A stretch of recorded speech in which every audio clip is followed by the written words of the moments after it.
G'day everyone, it's Jumbuck here, and today we're playing Conquest of Elysium 5. This is a fun turn-based strategy game that lets you conquer a randomly generated continent through careful strategy and mercilessly hunting down your opponents. The only problem is that the local wildlife is beating my ass. Luckily, we have a solution. I am playing the almighty Troll King, a powerful ruler with incredible strength and an absurd regeneration factor. He's capable of overthrowing entire cities on his own, and has an IQ that almost reaches double digits. To sync my brainwaves with the Troll King, I have overdosed on Flintstone Vita gummies and lobotomized myself with a participation trophy.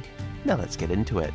Day 1, it appears that a rival Troll King has immediately gotten eliminated, as the worthless goblins holding down the home base have been obliterated, and he would rather be dead than homeless.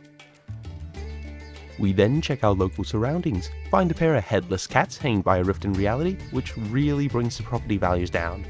And we also meet our first neighbour, the Necromancers. Unfortunately for them, I prefer dead bodies in the ground and not clawing my eyes out, so we're gonna have to kill this guy. We walk past their main army and instead ransack the Dark Citadel, obliterating everyone and conquering their only base.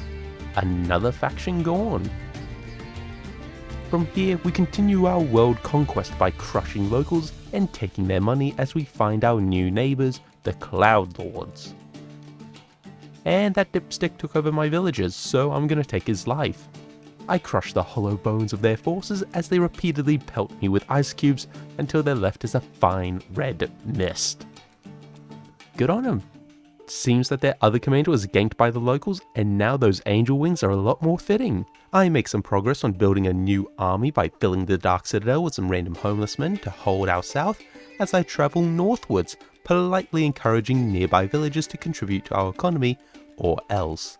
And as it turns out, converting a local garrison into fertilizer makes a very convincing point. We also find the troll pit that housed the other troll faction that died before, so it's mine now.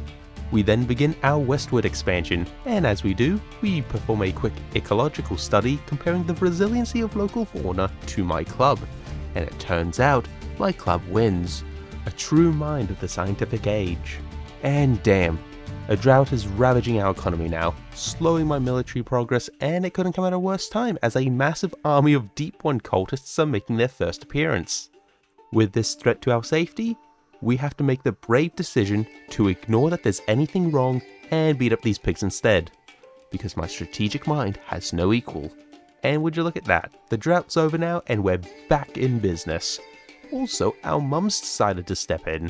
With this old troll, we can pick mushrooms that can be used for magical rituals that do things like bringing sentience to trees capable of protecting our borders, dealing with local pests like bears, millipedes, and the homeless. And speaking of pests, we find the Pale Ones, disgusting subterranean freaks who flee from our greatness, and we grant them the mercy of not hunting them down and crushing their malformed skulls. Instead, we'll spend our time with Mum securing our territory further. Our Troll King cracks open a crab while Mum gets really into collecting frogs. All seems to be going well, we're making money, have a ton of mushrooms, and have carved open a nice chunk of the continent for us, but we're still lacking any iron. So we're forced to expand further, and we cross paths with a tiny little will-o-wisp. Still, with the Troll King, his mum, an Etten, and a swarm of toads, we can quickly put out this fire. Oh wait, why are you looking at them like that? Oh no, oh shit, elder abuse, bitch, you're out of the inheritance. Our old troll is killed, but it's alright, they got better. And we eventually kill the wisp and have to put down the Etten and some toads that were shown anti-monarchist propaganda against our Troll King. And what's unfortunate now is our Troll King is unwilling to lead. After beating his own mother and being hypnotized, he will only serve as a soldier and can no longer command his own armies. May have been the horrific toll that's been placed on his mind, remembering the gallons of blood that has been spilt by his hands? Or it might just be that he's a giant pussy and a lazy piece of shit. Still, we're not out of the woods yet. In fact, we're going to remain deep within them as we add more living trees to our forests, and with no nearby mines, we're going to have to turn to trade to get some iron going. We hire some more commanders and put them on patrol as we spot the Deep Ones beginning to invade the edges of our territory. And shit, that's a lot of them. In fact, to make it worse, they've decided to chase us down. They start the fight by killing our Troll King, dealing 630 damage to slay his soul. We, on the other hand, respond by summoning frogs and giving them an STD. The ogre we brought along then also gets obliterated, and our toads don't fare much better as Mum is repeatedly curb stomped into the grave. Looking at the battle stats, both sides have only faced 3 losses. The issue is that their 3 losses were waterlogged fish sticks, and we lost our 2 most powerful units and a fat lad that followed them around. And seemingly just to rub salt in the wound, we've also lost control of a forest as 2 rabid meese obliterate a group of ogres. Okay, we may be on the back foot, but we still have our secondary armies.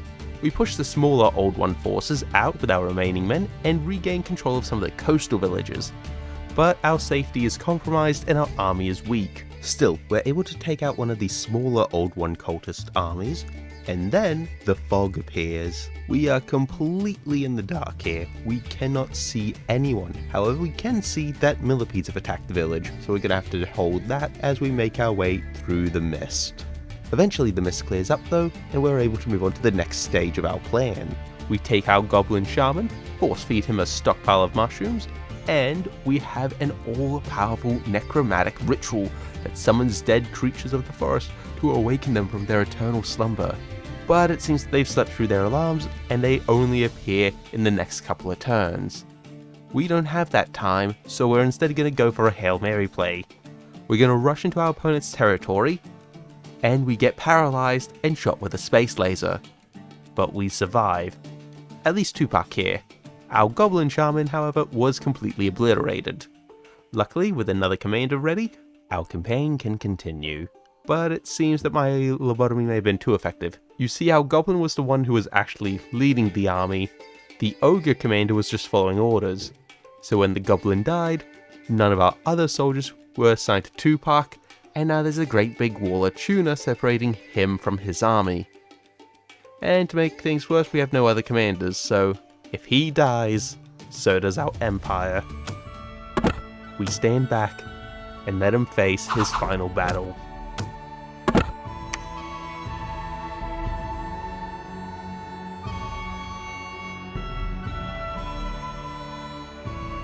Rest in piss, we hardly knew ye.